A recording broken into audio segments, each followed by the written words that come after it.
पद्मश्री अरण्य ऋषी मारुती चितमपल्ली यांचं वृद्धापकाळानं निधन. निसर्गप्रेमी साहित्य विश्वात शोककळा.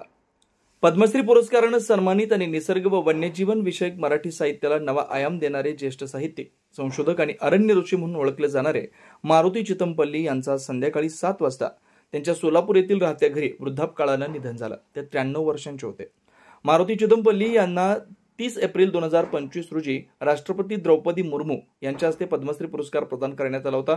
या पुरस्कार समारंभानंतर दिल्लीतून परतल्यानंतर त्यांची प्रकृती खालावलेली होती आणि ते अंथरुणावरच होते. अखेरास त्यांनी शेवटचा श्वास घेतला. चितमपल्ली यांनी निसर्ग, वन्यजीवन, पक्षी, वनस्पती आणि आदिवासी जीवनशैलीवर अत्यंत सूक्ष्म निरीक्षणातून लेखन केलं. त्यांच्या साहित्यकार कीर्तीत त्यांनी सुमारे 1 लाख नवे मराठी शब्द वापरात आणलेत. हे मराठी साहित्यातील अभूतपूर्व योगदान मानलं जात आहे.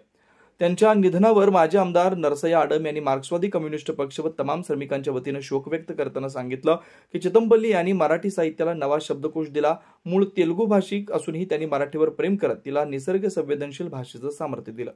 चितमपल्ली यांचं योगदान हे केवळ लेखनापुरतं मर्यादित नव्हतं, तर ते वन संवर्धन चळवळीचे सक्रिय कार्यकर्ते होते. त्यांनी अनेक इंग्रजी संज्ञांचं मराठीमध्ये रूपांतर केलं.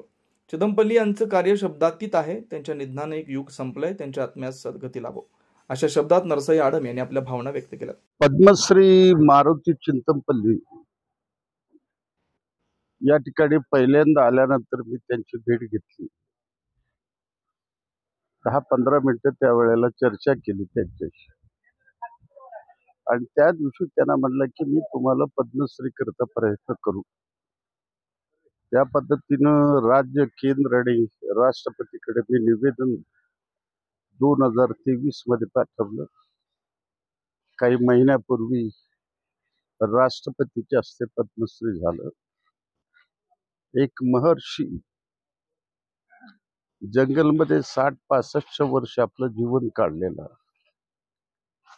प्रत्येक जीवजंतूचा अभ्यास असलेला, आजपर्यंत मी जंगलामधल्या संपूर्ण संपत्ती संबंधी, झाडासंबंधी आणि तिथल्या जे प्राणी आहेत, तिथलं जे पक्षी आहेत, इतर काही गोष्टी आहेत, याचा अभ्यास केलेला माणूस मी आजपर्यंत पाहिला नाही. इतकं महान माणूस.